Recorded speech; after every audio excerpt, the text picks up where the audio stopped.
ये एक बहुत बड़ा साइन है एक बेवकूफ आदमी का, एक बेवकूफ इंसान का, कि वो सेम एक्शंस को बार बार रिपीट करते रहते हैं, बट एक्सपेक्ट करते हैं कि रिजल्ट अब की बार को अलग आ जाए। जैसा करोगे वैसा ही आएगा। इस बात को बारीकी से समझना होता है। This is the sign of an intelligent person, कि उसको समझ आना चाहिए कि अगर मैंने कुछ नहीं बदला तो कुछ नहीं बदलने वाला। ऐसा बहुत लोग नहीं करते हैं, इल्यूजन्स में जीते हैं। मान लो कोई बिजनेस ट्राई किया करने का और वो फेल हो गया, तो बजाय ये सोचने के कि वो क्यों फेल हुआ, अगली बार दोबारा से मेरी वीडियोस लगा ली, चार्ज अप हो गए कि तुझे करना है। चार्ज अप होते चले जा रहे हैं, अपनी एनर्जी को बढ़ाते चले जा रहे हैं, दोबारा ट्राई कर रहे हैं एक और बिजनेस करने का, वहां भी फेल हो रहे हैं। तीसरी बार कर रहे हैं, वहां भी फेल हो रहे हैं। चौथी बार कर रहे हैं, वहां भी फेल हो रहे हैं। हर बार एक्सपेक्ट कर रहे हैं कि नहीं इस बार तो पता नहीं क्या हो जाएगा। वो ये नहीं देख रहे हैं कि हम क्या गलती कर रहे हैं बार बार, मतलब सेम गलती को बार बार रिपीट करना, ये बेवकूफी की निशानी है। दूसरा क्या है कि हम एक्शंस तो ले रहे हैं बट सही डायरेक्शन में नहीं ले रहे हैं। अब सही डायरेक्शन में क्यों नहीं लेते हम एक्शंस? ध्यान से सुनना, मैं आपको एक एग्जांपल देता हूं, उससे फंडा क्लियर होगा। कुछ लोगों के अंदर ना करने का कीड़ा होता है, वो जरूरत से ज्यादा पॉजिटिव होते हैं, और उसमें कहीं ना कहीं मेरी भी वीडियोस रोल प्ले कर रही होती है। मेरी कुछ वीडियोस देख ली ऊपर से, डीपली नहीं समझा, क्योंकि एक है उसकी डेप्थ को आप समझने की कोशिश करो, उसमें दिमाग लगाना पड़ेगा। लेकिन नहीं, ऊपर से वीडियोस देखी या और कोई मोटिवेशनल वीडियोस देखी या थोड़ी बहुत बुक्स पढ़ी, बस चार्ज अप हो गए हैं एक्शन लेने के लिए। हमें यह नहीं पता है कि कहां दिमाग को खुला रखना है और कहां बंद करना है।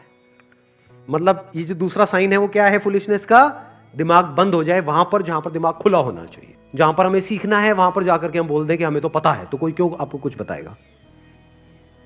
जब मैंने अपना बिजनेस शुरू किया था तो मुझे कोई भी मिल जाता था ना जो बिजनेस पे एक लेवल पे है, तो मैं उसको पकड़ करके बैठ जाता था जब तक कि वो बंदा पक ना जाए पूरी तरीके से। जब तक वो ये ना बोल दे कि बस भाई बहुत हो गया, अब तू जा, भाग यहां से। उसको पकड़ के बैठा रहता था, उससे पूछता रहता था, अच्छा ये कैसे होता है, वो कैसे होता है, ये क्या होता है, वो क्या होता है, मैं ये कर रहा हूं, ये ठीक है, ये नहीं है, ये ऐसे है, वैसे है, ये वो। एक है रियलिटी, एक है आपका बिलीफ। आपका बिलीफ क्या कह रहा है कि नहीं मुझे पता है कि मैं सही ट्रैक पे हूं। आपको पता है कि आप सही ट्रैक पे हो या आप एक्चुअल में सही ट्रैक पे हो? आपको ऐसा लगता है या आप एक्चुअल में सही ट्रैक पे हो? ये कैसे पता लगता है? किसी ऐसे बंदे से इंटरैक्ट करके जो उस रास्ते पे चल चुका है। इसको ईगो बोलते हैं, इसको एरोगेंस बोलते हैं, कि ये मुझे क्या सिखाएगा, ये मुझे क्या बताएगा, ये कौन होता है, मुझे किसी की जरूरत नहीं है, मुझे सब पता, मैं जो करूंगा वो खुद करूंगा। ये बेवकूफ लोगों की निशानी है। इसको हम स्ट्रेंथ समझते हैं जबकि ये वीकनेस है। मैं वो मैं, ये स्ट्रेंथ नहीं है, ये वीकनेस है। और जिसको हम वीकनेस समझते हैं वो स्ट्रेंथ है। वीकनेस हम किसे समझते हैं कि हमें खुद पे डाउट हो रहा है कि यार मुझे नहीं पता मैं क्या करूं। मतलब जो एक्चुअल में बेवकूफ लग रहा है वो समझदार है, वो बेवकूफ नहीं है। बेवकूफ कौन लग रहा है? जो बेवकूफ बन करके बैठा हुआ है और पूछ रहा है, सबसे जाकर के कोई ना कोई सीख रहा है। तो जो भी सीख रहा होता है या जो पूछ रहा होता है वो तो बेवकूफ ही लगेगा ना। जो बता रहा होता है वो बड़ा समझदार लगता है। If you can always be in this state कि मुझे कुछ नहीं पता है, तो आप समझदार हो या बेवकूफ हो? क्योंकि जो आपको पता है वो तो आपसे कोई ले ही नहीं सकता ना। क्या वो लेने का कोई तरीका है? क्या आपके माइंड में जो ऑलरेडी आपकी नॉलेज है, आपका एक्सपीरियंस है, उसको निकालने का कोई तरीका है? कोई तरीका नहीं है। तो जो आपको पता है वो तो पता ही है, बट आप यहां पे नहीं जी रहे हो जो आपको पता है, क्योंकि जो पता है वो इतना सा है। इस यूनिवर्स में जितनी नॉलेज है, जितना कुछ जानने के लिए है, उसमें से कितना जानते हो आप? बहुत कम।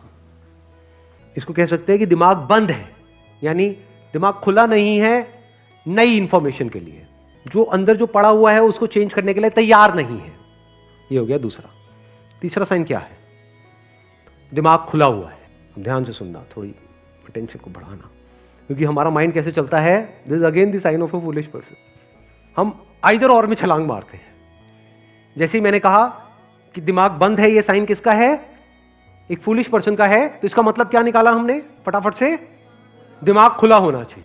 अगर आपका दिमाग खुला हुआ है तो वो भी साइन है एक फूलिश पर्सन का, क्योंकि जब दिमाग खुल जाता है तो ब्रेन बाहर गिर जाती है। दिमाग खुला पड़ा है मतलब अंदर कुछ भी कचरा जा सकता है। दिमाग कैसा होना चाहिए? दिमाग एक ऐसी जगह आनी चाहिए जहां पे खुल जाना चाहिए पूरी तरीके से। फॉर एग्जाम्पल, जो भी आप कर रहे हो उससे रिलेटेड कोई पर्सन आपको मिलता है तो वहां पे दिमाग बंद होना चाहिए, खुल जाना चाहिए? उससे फालतू की बातों में टाइम खराब करना चाहिए, या जो आप करने वाले हो या जो आप कर रहे हो उससे रिलेटेड बात करनी चाहिए? क्योंकि उसमें उसको एक्सपीरियंस है, चाहे वो उसमें सक्सेसफुल हुआ है चाहे फेल हुआ है, बट उसको एक्सपीरियंस है। तो हो सकता है वो बंदा टॉपिक को घुमाएगा, वो इधर उधर की बातें करेगा, लेकिन आपको क्या करना है? बार बार उसको उस टॉपिक पे लेकर के आना है। यानी आपको जो भी उसको पता है, जो भी उसका एक्सपीरियंस है, उससे कुछ ना कुछ सीखना है। तो यहां पे क्या होना चाहिए? दिमाग खुल जाना चाहिए। लेकिन अगर कोई फालतू की बातें कर रहा है बंदा, जिसका कोई सर पैर नहीं है, हवा में आकर के कुछ भी आपको बोल रहा है, तो वहां पे क्या होना चाहिए? दिमाग खुला होना चाहिए, ताकि वो अंदर चला जाए और उसके हिसाब से एक्शन होने लग जाए। या दिमाग बंद हो जाना चाहिए? तो ना बंद दिमाग अच्छा है, ना खुला दिमाग अच्छा है। कहीं पे दिमाग खुला होना चाहिए, कहीं पे बंद होना चाहिए। एक बेवकूफ इंसान की क्या निशानी है? ध्यान से ऑब्जर्व कर लेना। अब ये जो बातें मैं बता रहा हूं ना, ये जो साइंस को, अब आप कोई भी जो आपके माइंड में, मेरे को पता है ऑलरेडी कुछ ना कुछ लोग घूम रहे होंगे, कुछ ना कुछ शक्लें घूम रही होंगी, उनको इमेजिन करना, आप देखना उनके अंदर साइंस है या नहीं है। सबसे पहला साइन, अपनी आदतों के हिसाब से चलते चले जाते हैं, लेकिन एक्सपेक्ट करते हैं कि कुछ अलग हो जाएगा। दूसरा, जहां पे दिमाग खुला होना चाहिए, जहां पे सीखना है, वहां पे उनका दिमाग बंद होता है। नंबर 3, जहां पर क्वेश्चन करना है, वहां पे वो मान लेते हैं फटाफट से।